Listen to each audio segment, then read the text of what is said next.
Assalamualaikum warahmatullahi wabarakatuh. Halo anak-anak semua, berjumpa lagi ya bersama saya Bu Endah dalam mata pelajaran sosiologi untuk kelas 11 dalam materi kelompok sosial. Nah, di pertemuan kelima kali ini kita akan mempelajari tentang sikap-sikap eksklusivisme kelompok. Tujuan pembelajaran setelah kalian menyaksikan video berikut, diharapkan kalian semua dapat menganalisis sikap-sikap eksklusivisme kelompok. Baik anak-anak, kita mulai pembelajaran hari ini ya. Nah, dimulai dari pengertian eksklusivisme. Apa itu eksklusivisme? Eksklusivisme itu adalah suatu paham yang mempunyai kecondongan atau keinginan untuk merangkak, mengalienasi diri dari masyarakat.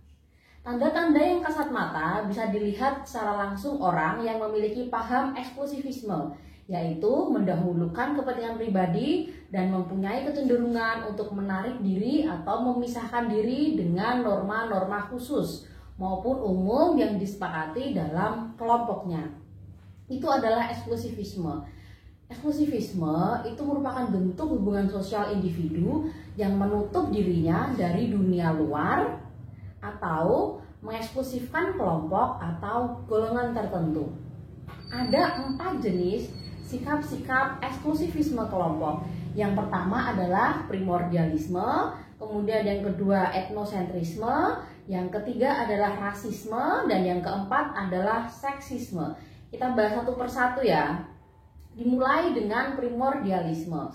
Primordialisme itu adalah sebuah pandangan atau paham yang memegang teguh hal-hal yang dibawa sejak kecil, baik mengenai tradisi, adat istiadat, kepercayaan, maupun segala sesuatu yang ada di dalam lingkungan pertamanya saat dia tumbuh.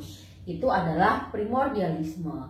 Kemudian sikap eksklusivisme kelompok yang kedua adalah etnosentrisme. Etnosentrisme itu apa? Etnosentrisme itu merupakan suatu sikap yang cenderung bersifat subjektif dalam memandang budaya orang lain. Mereka akan selalu memandang budaya orang lain dari kacamata budaya mereka sendiri. Hal ini terjadi karena nilai-nilai yang telah tersosialisasi sejak kecil sudah menjadi nilai yang mendarah daging atau menjadi internalized value dan sangatlah susah untuk berubah dan cenderung dipertahankan bila nilai itu sangat menguntungkan bagi dirinya. Terdapat 2 jenis etnosentris. Yang pertama adalah etnosentris infleksibel, yaitu suatu sikap yang cenderung bersifat subjektif dalam memandang budaya atau tingkah laku orang lain. Kemudian yang kedua adalah etnosentris fleksibel, yaitu suatu sikap yang cenderung menilai tingkah laku orang lain tidak hanya berdasarkan sudut pandang budaya sendiri, tetapi juga sudut pandang budaya lain. Itu tadi 2 jenis etnosentrisme. Kemudian jenis yang ketiga dari sikap-sikap eksklusivisme kelompok adalah rasisme. Rasisme merupakan suatu sistem kepercayaan atau doktrin yang menyatakan bahwa perbedaan biologis yang melekat pada ras manusia menentukan pencapaian budaya atau individu.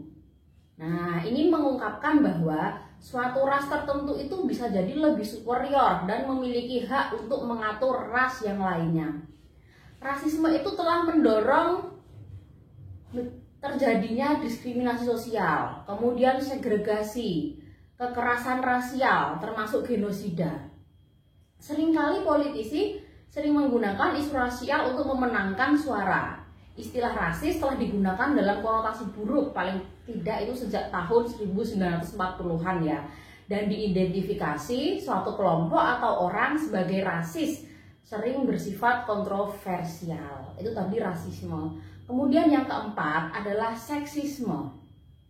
Seksisme itu adalah diskriminasi atau prasangka terhadap seseorang yang bergantung terhadap seks, tetapi juga dapat merujuk pada semua sistem diferensiasi pada seks individu. Seksisme dapat merujuk pada kepercayaan atau sikap yang berbeda. Di antaranya adalah kepercayaan bahwa satu jenis kelamin atau seks lain lebih berharga dari yang lain. Kemudian sikap chauvinisme pria atau wanita. Kemudian yang ketiga, sifat misoginis. Apa itu sifat misoginis?